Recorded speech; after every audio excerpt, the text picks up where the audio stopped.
കൂട്ടുകാർക്ക് നല്ലൊരു രാത്രി ആശംസിച്ചുകൊണ്ട് മാമ്പഴത്തിന്റെ പുതിയ വീഡിയോയിലേക്ക് സ്വാഗതം. നമുക്ക് നേരെ കിരണിന്റെ കല്യാണിന്റെ നാളത്തെ ഒരു അടിപൊളി പ്രമോ വിശേഷത്തിലേക്ക് അങ്ങോട്ട് പോയാലോ.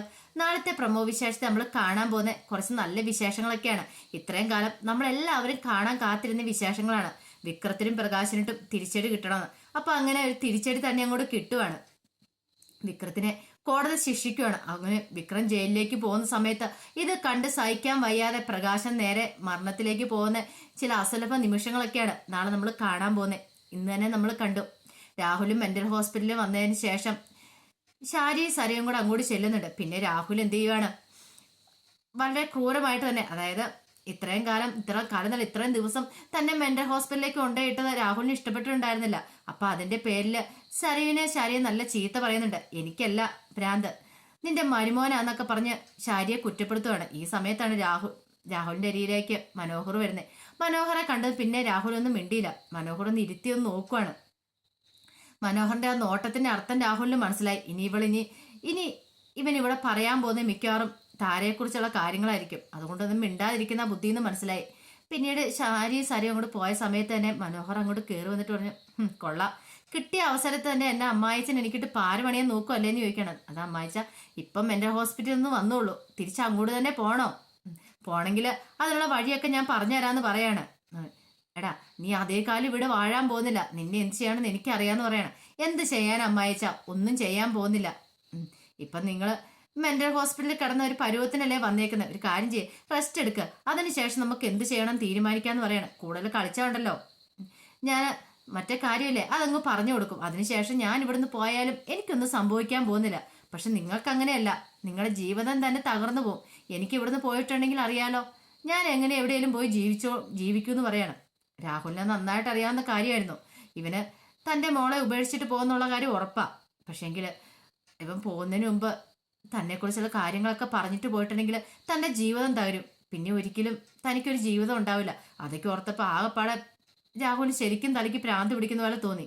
രാഹുൽ മനോഹർ പോയ സമയത്ത് തന്നെ പറഞ്ഞു, അതേടാ, നീ ഇപ്പൊ രക്ഷപ്പെട്ടോ, നിന്നെ എൻ്റെ കയ്യിൽ ഒരു ദിവസം കിട്ടും, അന്ന് ഞാൻ പിടിച്ചോളാം. അധികം വൈകാതെ തന്നെ ആ കാര്യം ഞാൻ നടപ്പിലാക്കൂടാന്ന് പറയണം. പിന്നീട് കാണിക്കുന്നത് വൈകുന്നേരം കിടക്കാൻ സമയത്ത് കിരണിന്റെ ഉള്ളിൽ വല്ലാത്തൊരു ടെൻഷൻ ഉണ്ടായിരുന്നു. കല്യാണം പറഞ്ഞ് നാളെ കോടതി വിധിയല്ലേ, കോടതി വിധി എന്താവും ഓർത്തിട്ട് എനിക്ക് നല്ല ടെൻഷൻ എന്ന് പറയണം. ഇത് കേട്ടാൻ കല്യാണി പറഞ്ഞു, എന്തിനാ കിരണേട്ടൻ ടെൻഷൻ അടിക്കുന്നത്? എനിക്ക് യാതൊരു ടെൻഷനും ഇല്ല. നമ്മൾ ഇത്രയും നാളെ സത്യത്തിന്റെ ഭാഗത്ത് തന്നെ നിന്നിട്ടുള്ളൂ. കോടതിക്കെല്ലാം ബോധ്യമായിട്ടുണ്ടായിരിക്കും. അതിനനുസരിച്ച് അത് വിധിയോ വരുള്ളൂ. സത്യത്തിന് നിരക്കാത്തായിട്ട് ഞാനൊന്നും ചെയ്തിട്ടില്ലോ കിരണേട്ടാന്ന് പറയണേ. എന്നാലും പറയാൻ പറ്റില്ല. സാക്ഷികളൊക്കെ അവനെ നിരത്തിയിട്ടുണ്ടല്ലോ വിക്രത്തിന്റെ ഭാഗത്തുനിന്ന്. കാരണം നീ അവനെ അടിക്കുന്നതായിട്ട് കണ്ട സാക്ഷിമൊഴികളൊക്കെ ഉണ്ടെന്ന് പറയണം. അത് മാത്രമല്ല കിരണേട്ട, അതിന് വ്യക്തമായിട്ടൊരു കാരണമില്ലേ, കാരണം ഞാൻ കോടതിയെ ബോധിപ്പിച്ചു കഴിഞ്ഞല്ലോ എന്ന് പറയണം. എന്താണെന്നും കുഴപ്പമില്ല, അവന് തക്ക ശിക്ഷ തന്നെ കിട്ടിയാൽ മതിയായിരുന്നു. എനിക്ക് ആ ശരണ്യയുടെ മനോജയുടെ മുഖം മനസ്സിൽ നിന്ന് മായുന്നില്ല കിരണേട്ട. എനിക്ക് കണ്ണടയ്ക്കുമ്പോൾ അവരുടെ മുഖം മാത്രം മനസ്സിൽ ജീവിച്ച് കൊതി തീർന്നില്ല. അതിനു മുമ്പല്ലേ അങ്ങനെ ഒരു ദാരുണ സംഭവം ഉണ്ടായത്. അവർക്ക് നീതി മേടിച്ചു കൊടുക്കണം. ഞാൻ ഇനിയിപ്പോൾ ജയിലിൽ കിടന്നാലും കുഴപ്പമില്ല, അവർക്ക് നീതി കിട്ടണം. അതുമാത്രം എൻ്റെ മനസ്സിലുള്ള ആഗ്രഹം എന്ന് കല്യാണി കിരണിനോട് പറയും. കിരൺ പറയാം, അങ്ങനെ ഒന്നും സംഭവിക്കില്ല, നീ ധൈര്യമായിട്ടിരിക്കാൻ പറയാണ്. ഈ സമയത്ത് സോണിയുടെ ഉള്ളിലും അതേ ഒരു ആദ്യം ഉണ്ടായിരുന്നേ, തനിക്കും തന്നെ ആൽബിയേട്ടന് നീതി ലഭിക്കണം. ആൽബിയേട്ടന് ഈ വിധമാക്കി അവന് നല്ലൊരു പണി തന്നെ കിട്ടണം. ഇത്രയും ദ്രോഹിച്ച പോരാ, ഇതിനു മുമ്പ് എത്രമാത്രം ദ്രോഹിച്ചു, അതും പോരാ, വീണ്ടും തന്നെ പിന്തുടരുകയാണ്. ഇനി അവൻ അകത്ത് കടന്നാലോ സ്വസ്ഥതയോടൊരു തങ്ക് പുറത്ത് ജീവിക്കാൻ പറ്റുള്ളൂ എന്നുള്ള കാര്യം സോണിക്ക് ഉറപ്പായി. ഇനി അവൻ പുറത്താണെങ്കിൽ ഇനി അവൻ വന്ന് തന്നെ ദ്രോഹിച്ചുകൊണ്ടിരിക്കും. അപ്പൊ അതിന് ദൈവമേ, കോടതി ഒരു ജീവപര്യന്തമെങ്കിലും അവന് കൊടുത്താൽ മതിയായിരുന്നു. പിന്നീട് സോണി ആൽബിയോട് അവിടെ കോടതി നടന്ന കാര്യങ്ങളെല്ലാം പറയുന്നുണ്ടായിരുന്നു. എല്ലാം കേട്ട് കഴിഞ്ഞപ്പോൾ ആൽബിയും പറഞ്ഞു, നീ ധൈര്യമായിട്ടിരിക്കുക, ഒന്നും സംഭവിക്കില്ല കല്യാണിക്ക്. പോരാത്തതിന് നാളെ കോടതി വിധി വരുമ്പോൾ അത് ഉറപ്പായിട്ടും വിക്രത്തിനെതിരെ ആയിരിക്കും എന്ന് പറയണം. അങ്ങനെ സോണിനെ ആശ്വസിപ്പിക്കുന്നുണ്ടായിരുന്നു ആൽബി. അങ്ങനെ പിറ്റേ ദിവസം കോടതി വിധിയുടെ ദിവസമായി. കോടതിയിലേക്ക് സോണിയും കല്യാണിയും ശരണ്യയും എല്ലാവരും പോകുന്നുണ്ടായിരുന്നു. അപ്പം വിക്രത്തിനും പ്രകാശനും ഭയങ്കര അസ്വസ്ഥതയായിരുന്നു. കാരണം എന്താ വിധിന്ന് അറിയാൻ പറ്റില്ല. വിക്രത്തിനോട് പ്രകാശൻ ആദ്യം തന്നെ പറഞ്ഞിട്ടുണ്ടായിരുന്നു, എടാ മോനെ, കോടതി വിധി നിനക്കെതിരാണെങ്കിൽ പിന്നെ എന്താ സംഭവിക്കാൻ പോകുന്നത് എനിക്ക് പോലും അറിയത്തില്ല. അറിയാലോ, എനിക്ക് അതിനെക്കുറിച്ച് ചിന്തിക്കാൻ പോലും പറ്റുന്ന കാര്യമല്ല. നിന്നെ ഞാൻ ഏത് വിധം വളർത്തി വലുതാക്കിയെന്ന് നിനക്കറിയാലോ. നീ വലിയൊരാളാകും, എന്നിട്ട് എന്നെ അമ്മേനെ നോക്കുന്നൊരു പ്രതീക്ഷകളായിരുന്നു. എല്ലാ പ്രതീക്ഷകളും തകർന്നിട്ടുണ്ടെങ്കിൽ പിന്നെ ഞാൻ ജീവനോടെ ഇരിക്കുമോന്ന് പോലും എനിക്ക് അറിയില്ല എന്ന് പറയാണ്. ഇത് കേട്ടോ വിക്രം പറഞ്ഞു, അച്ഛൻ എന്തിനാ ഇങ്ങനെ ടെൻഷൻ അടിക്കുന്നത്? ഒന്നും സംഭവിക്കില്ലെന്നേന്ന് പറയാണ്. പിന്നെ നിനക്കതൊക്കെ പറയാം. ആ കല്യാണി കഴിഞ്ഞ ദിവസം അവളുടെ പെർഫോമൻസ് കണ്ടല്ലായിരുന്നോ? അതുകൊണ്ട് എനിക്ക് നല്ല സംശയമുണ്ടെന്ന് പറയാണ്. ഇതേ ടെൻഷൻ തന്നെയായിരുന്നു ഭാനുമതി അമ്മയ്ക്കും. ഭാനുമതി അമ്മ പറഞ്ഞു, മോനെ എനിക്ക് നല്ല ടെൻഷൻ ഉണ്ടാകുന്ന പറയാണ്. വിക്രത്തിന് അന്ന് ടെൻഷനൊക്കെ തന്നെ ഉണ്ടായിരുന്നു. ഇനി എന്തൊക്കെയാ സംഭവിക്കാൻ പോകുന്ന അറിയത്തില്ല. ജയിലിലേക്ക് എങ്ങനെ പോകേണ്ട വന്നെങ്കിൽ ഇനി ഇപ്പൊ ഇറക്കാൻ പോലും ആരും കാണത്തില്ല. പിന്നീട് നേരെ കോടതിയിലേക്ക് അവർ ചെല്ലുമായിരുന്നു. അങ്ങനെ കേസ് വിളിച്ചു. കേസൊക്കെ വിളിച്ചതിന് ശേഷം വിധി പറയാനുള്ള സമയമായി. വിധി പറയാൻ സമയത്ത് എല്ലാ കാര്യകാരണ സാധ്യത പറഞ്ഞ് കോടതി വിധി പറയുകയാണ്. ഇത്രയും വലിയ ശിക്ഷകൾ അല്ല, ഇത്രയും വലിയ കാര്യങ്ങൾ ക്രൂരതകളൊക്കെ ചെയ്തേ. ഒന്ന് ശരണ്യയുടെ കാര്യത്തിൽ, പിന്നെ അതോടൊപ്പം തന്നെ സോണിയുടെ ഭർത്താവ് ആൽബിയുടെ കാര്യത്തിൽ എല്ലാം കോടതിക്ക് വ്യക്തമായിട്ട് മനസ്സിലായിരുന്നു. അപ്പൊ അതിനനുസരിച്ചുള്ള വിധിയാണ് വിക്രത്തിന് കൊടുക്കുന്നത്. അവന് നേരെ ജയിലിലേക്ക് വിടുകയാണ്. അവനൊരു ജീവപര്യന്തം തന്നെയാണ് കിട്ടുന്നത്. ഇനി അവൻ പെട്ടെന്നൊന്നും അവൻ പുറത്ത് വരില്ല. കാരണം കൊലപാതക കുറ്റമാണ് അവൻ ചെയ്തിരിക്കുന്നത്. അപ്പൊ അതിനുള്ള തെളിവുകളെല്ലാം അവനെതിരായിട്ട് കിട്ടുകയും ചെയ്തു. ഫോറൻസിക് അതിന്റെ തെളിവുകളും കിട്ടി. സോണിയുടെ വീട്ടിൽ നിന്ന് വിക്രത്തിനെതിരെയുള്ള തെളിവുകളും കിട്ടുകയാണ്. അങ്ങനെ കോടതിക്ക് എല്ലാം ബോധ്യപ്പെട്ടതിന് ശേഷം അവനെ കോടതി ശിക്ഷിക്കുകയാണ്. അങ്ങനെ അവൻ ജയിലിലേക്ക് പോവാന്ന് അറിഞ്ഞു കഴിഞ്ഞപ്പോൾ വിക്രത്തിന് സഹിക്കാൻ പറ്റിയില്ല. അത്ര സമയം വിക്രത്തിന് പ്രകാശന്റെ മനസ്സിൽ ചെറിയ പ്രതീക്ഷകളൊക്കെ ഉണ്ടായിരുന്നു, വിക്രം രക്ഷപ്പെടുമെന്നൊക്കെയുള്ള. പക്ഷെ എല്ലാ പ്രതീക്ഷകളും തകർന്ന് പോവാണ്. അങ്ങനെ പ്രകാശൻ കോടതിയിൽ നിന്ന് പുറത്തേക്ക് ഇറങ്ങി ആകെ തകർന്ന മട്ട് നിൽക്കുകയാണ്.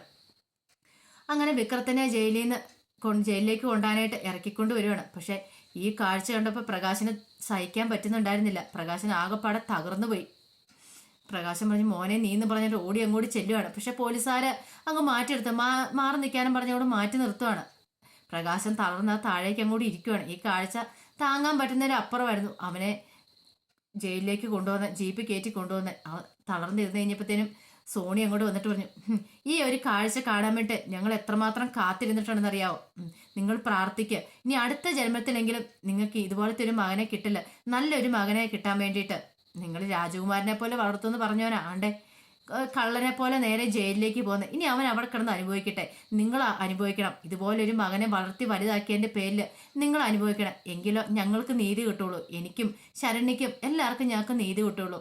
കല്യാണി ഇത്രയും കാലം എത്രയോ വർഷങ്ങളായിട്ട് അവൾ അനുഭവിച്ചുകൊണ്ടെങ്കിൽ യാതനകൾക്കൊക്കെ ഒരു അറുതി വരണമെങ്കിൽ നിങ്ങളും നിങ്ങളുടെ മകനും അനുഭവിക്കണം. അതിൻ്റെ ഒരു ചെറിയ ശിക്ഷ മാത്രമേ ആയിട്ടുള്ളൂ. ബാക്കിന് നിങ്ങൾ അനുഭവിക്കാൻ പോകുന്നത്. നിങ്ങൾ ഇഞ്ചിഞ്ചായിട്ട് മരിക്കുള്ളൂ എന്ന് പറയാണ്. ഇതൊക്കെ കണ്ടും കേട്ട് കഴിഞ്ഞപ്പോഴത്തേനും പ്രകാശന് സഹിക്കാൻ പറ്റുന്നുണ്ടായിരുന്നില്ല. പ്രകാശം പെട്ടെന്ന് തന്നെ നെഞ്ചിലേക്ക് കൈവെക്കുവാണ്. നെഞ്ചുവേദന വരാൻ തുടങ്ങി. ഹാർട്ട് അറ്റാക്കൊക്കെ വന്നാണല്ലോ. ഈ സമയത്ത് ജോർജ് വക്കീൽ ഓടി അങ്ങോട്ട് വരുന്നുണ്ട്. എന്ത് പറ്റി പ്രകാശനൊക്കെ? ഒന്നുമില്ലെന്നും പറഞ്ഞുകൊണ്ട് നെഞ്ചത്ത് കൈവച്ചുകൊണ്ട് അങ്ങോട്ട് ഇരിക്കുകയാണ്. ഈ കാഴ്ച കണ്ട് സോണി പറഞ്ഞു, അയാൾക്കിനി അറ്റാക്ക് വന്നില്ലെങ്കിൽ അൽഫുള്ളൂ. ഇതല്ല, ഇതിലപ്പുറവും വരേണ്ട അയാൾക്ക്. കാരണം അത്രമാത്രം ക്രൂരതകൾ അയാൾ ചെയ്തിരിക്കുന്നത് പറയാണ്. പെട്ടെന്ന് പ്രകാശൻ അങ്ങോട്ട് തല ഇറങ്ങി താഴേക്ക് അങ്ങോട്ട് വീഴുവാണ്. ബോധം കെട്ടങ്ങോട്ട് വീഴുവാണ്. ഈ കാഴ്ച കണ്ടത് കല്യാണിയൊക്കെ അന്തം വിട്ടിങ്ങനെ നോക്കുവാണ് പ്രകാശനെ. ഒരു നിമിഷം എല്ലാവർക്കും എന്താ സംഭവിച്ചതെന്ന് പോലും അറിയത്തില്ല. അപ്പം നമുക്ക് നാളെ അറിയാം പ്രകാശൻ ഇനിയിപ്പം മരണത്തിലേക്ക് പോവോ അതോ ഇനി ജീവിതത്തിലേക്ക് തന്നെ തിരിച്ചു വരുവാന്ന്. ഒരു കാരണവശാലും മരണത്തിലേക്ക് പോകത്തില്ല. ഇനിയും പ്രകാശൻ കുറെ അനുഭവിക്കാനുണ്ട്. വിക്രത്തിനുള്ള ശിക്ഷയെ കിട്ടിയിട്ടുള്ളൂ, പ്രകാശനുള്ള ശിക്ഷ കിട്ടിയിട്ടില്ല. കാരണം ഇത്രയും വലിയ ക്രൂരതകളൊക്കെ ചെയ്തതാ.